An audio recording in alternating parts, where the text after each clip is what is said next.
ओम शांति। आज सुनते हैं 15 फरवरी की मुरली से दिल में छपने वाली गहराई की बातें।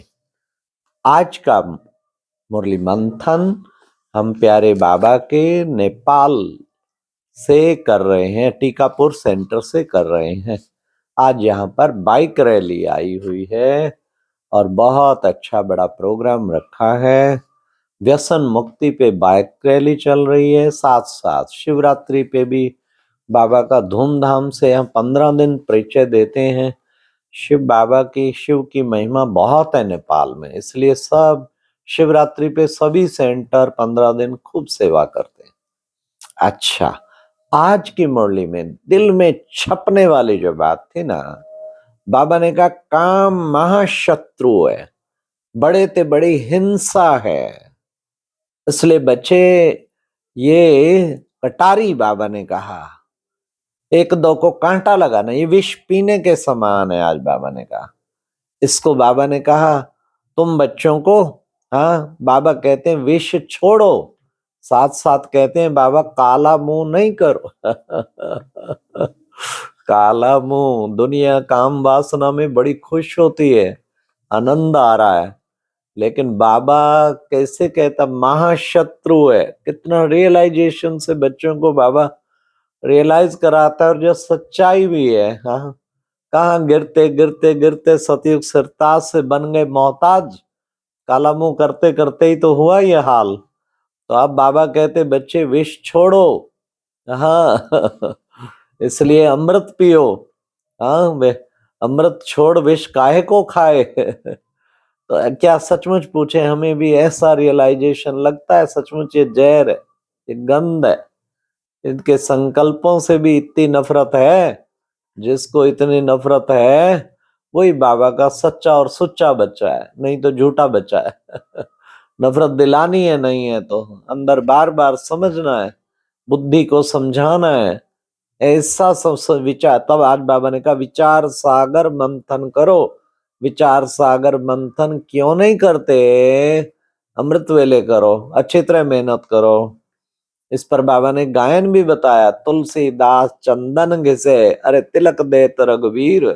बाबा कहते गाया भी जाता है ना, जितना विचार सागर मंथन करेंगे, गहराई में जाते जाएंगे, उतना ही तिलक देत आपको ऑटोमेटिकली आत्मिक रूहानी स्थिति आपकी बन जाएगी, अविनाशी तिलक का टीका लग जाएगा। तो बाबा ने कहा कि देखो बच्चे, हाँ ये अरे विचार सागर मंथन करो, कैसे जहर है, कैसे इसने जन्म जन्मांतर दुख दिया, कैसे सचमुच निज आत्मा को भी खड्डे में गिराने वाली बात है, और दूसरी आत्मा को भी, उसका भी अधोपतन। ओहो, बाबा कहते बड़ी संभाल करनी है अपने आप को। इसलिए देह को देखो ही ना, जो कोई और तूफान आवे, संकल्प विकल्प आवे, तो ना खुद की देह को देखो, ना औरों की देखो, ना किसी से कर्म संबंध बनाओ। पहले बहुत बंधन बनाए हुए हैं, वो कट रहे हैं, और नए बंधन तो बनाने ही नहीं चाहिए। फिर आज बाबा ने कहा देखो बच्चे, आत्मा हूं, इस जिस्म द्वारा सुन रहा हूं, ये प्रैक्टिस करो। जितना जितना प्रैक्टिस करोगे आत्ममानी बन जाओगे। मैं आत्मा हूं, इस जिस्म द्वारा सुन रहा हूं। पूछो, अब ये सुनते हुए बाबा का मुरली मंथन सुन रहे हैं, तो क्या सचमुच जो है आत्मिक स्थिति में टिके हुए? मैं आत्मा हूं, इस जिस्म द्वारा सुन रहा हूं। तो ये प्यारे बाबा की कितनी सुंदर स्थिति हम बच्चों की बन जाती। बाबा ने कहा बीज और झाड़, ये बच्चों को दोनों को याद करना, कैसे बीज और उससे फिर झाड़ हुआ, फिर उससे बीज फिर नया कलम लगाता है बाबा। तो ये चलता रहता है चक्र, और चक्र हमेशा बुद्धि में रहना ही चाहिए। तब बाबा ने कहा तुम चक्रवर्ती राजा बनेंगे। और बाबा ने कहा विचार सागर मंथन करने के लिए सवेरे सवेरे का टाइम बहुत अच्छा है, तो बुद्धि में धारणा होगी, बुद्धि में धारणा हो जाएगी। हाँ, पर क्या करे, आजकल बुद्धि को ग्रहण लगा हुआ है। हाँ, कहते हैं सूर्य को ग्रहण लगा, चंद्रमा को ग्रहण लगा। हाँ, सूर्य ग्रहण का मेला लगता है कुरुक्षेत्र में, चंद्रमा ग्रहण। हाँ, तो बाबा कहते हैं ग्रहण किस चीज का ग्रहण? ये विकारों का ग्रहण, ये 5 विकारों का ग्रहण लगा है, तो इस 5 विकार कहते दे दान तो छुट्टे ग्रहण, ये 5 विकारों का दान दे दो तो तुम्हारा ग्रहण छुट जाएगा। इसलिए बाबा ने कहा ये बिल्कुल ठीक गाया हुआ, देखो माता पिता और तुम सब बच्चों को, मम्मा बाबा तुम सब बच्चों को कलयुग के अंत तक बिल्कुल विकारों का ग्रहण लग जाता है, फिर आके बाबा तुम सब बच्चों को इस ग्रहण से छुड़ाने के लिए कहते हैं अब दे दो दान, इन 5 विकारों का दान दो, इसी से ही तो ग्रहण लगा है, इसी से तुम्हारे सारे दुखों की जड़ ये 5 विकार हैं। अब इनको रियलाइज कराओ निजात्मा, ये तेरे दुश्मन हैं, तो इनको छोड़, बहुत तूने इनको बर्ताव छोड़, तो इतना रियलाइज कराएंगे तो कितना शक्तिशाली बन जाएंगे।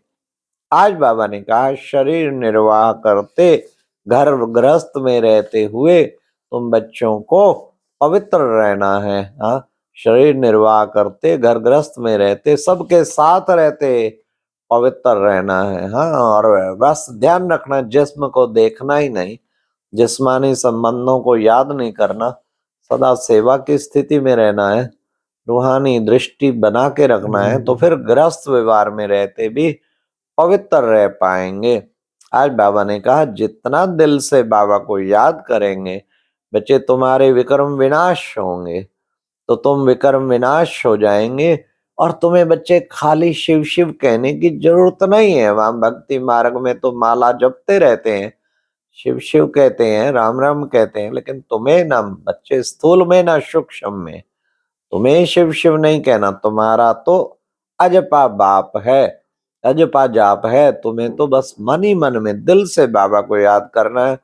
बाप और वर्षे को याद करो बच्चे, ये बाप भी है और कितना ऊंचा तुम्हें वर्षा देता है, वो बात बच्चे याद करो। हाँ, जो आज बाबा ने कितना अच्छा सर्विस का एक तरीका बताया, जो बच्चे याद करते हैं वो बाबा को मदद करते हैं, जो खुद याद करते औरों को कराते, जैसे वो बाप के मददगार बन जाते हैं, क्योंकि योग से चारों ओर वाइब्रेशन फैलता है और वाइब्रेशन फैलता है तो बाबा के कार्य में बहुत मदद, यह है बेहद की सेवा, यह है विश्व सेवा।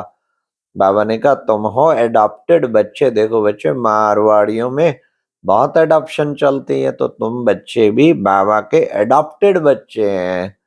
एडॉप्ट जिसको किया जाता है उसको दोनों याद रहते हैं बाप, लेकिन तुमको तो पुराना सब भूलना है, बस केवल इस एक बाप को याद करना। कहते भी है ना बच्चे, क्या मेरा तुम्हारा वायदा है बाबा से, क्या मेरा तो एक शिव बाबा दूसरा ना कोई, तुम्हारा ये वायदा है, तुम्हें इसे पूरा निभाना बच्चे। अंत मते सो गते, तुम याद करते करते अंत में शरीर छोड़ेंगे, बाबा की याद में तुम्हारी अच्छी गति होगी। देखो बच्चे कहते हैं ना, अंत काल जो स्त्री सुमरे अवैश्या जन्म वल वल उतरे, तो बच्चे जिसको अंत में अंत मते सो गते, अंत में देहधारी याद आएंगे, फिर गति भी वैसी हो जाएगी। अंत में एक शिव बाबा याद आए, एक उसी से तुम अपनी प्रीति की रीति लगाओ।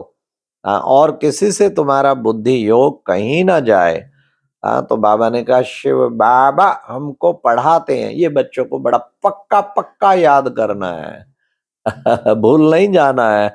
हाँ, तो इसी से बच्चे जितना बाप को याद करेंगे तुम्हारे विक्रम विनाश होंगे।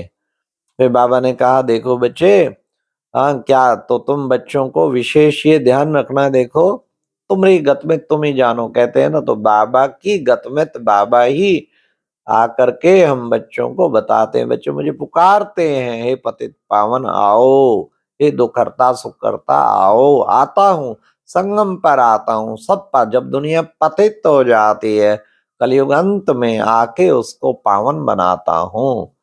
और संगम पे आके फिर पावन में फिर सबका दुख हर लेता हूँ और सबको फिर सुख देता हूँ। सुख देना बाबा का काम है ही सुख का सागर, तो क्यों ना सुख देंगे।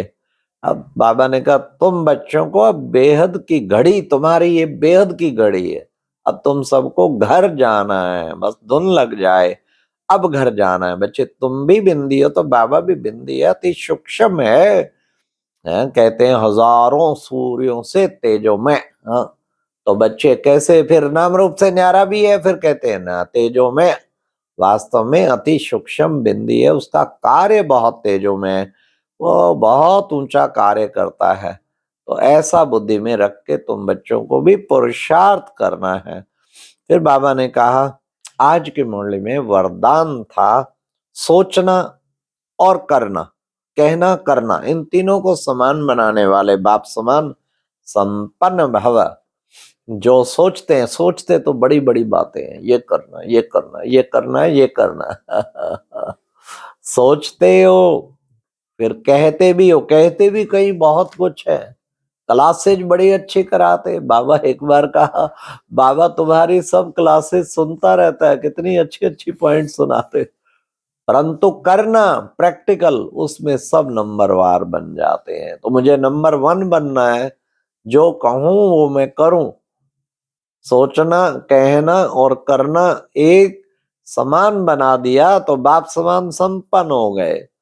इसलिए हमें सोचें, दृढ़ संकल्प लें, फिर वही बात कहें, और फिर कुछ भी हो जाए धरत पर ये धर्म न छोड़िए, फिर उसको धारण भी करके दिखाएं।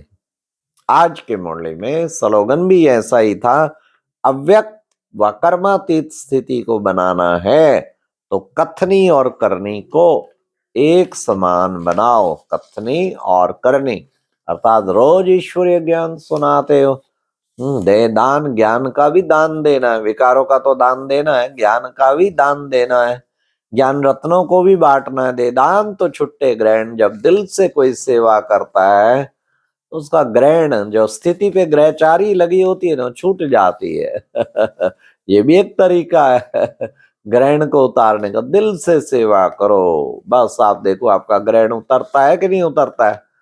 तो बाबा ने कहा कथनी और करनी को एक समान बनाना, यही एक अव्यक्त स्थिति को, कर्मातीत स्थिति को पाने का एक बढ़िया तरीका है।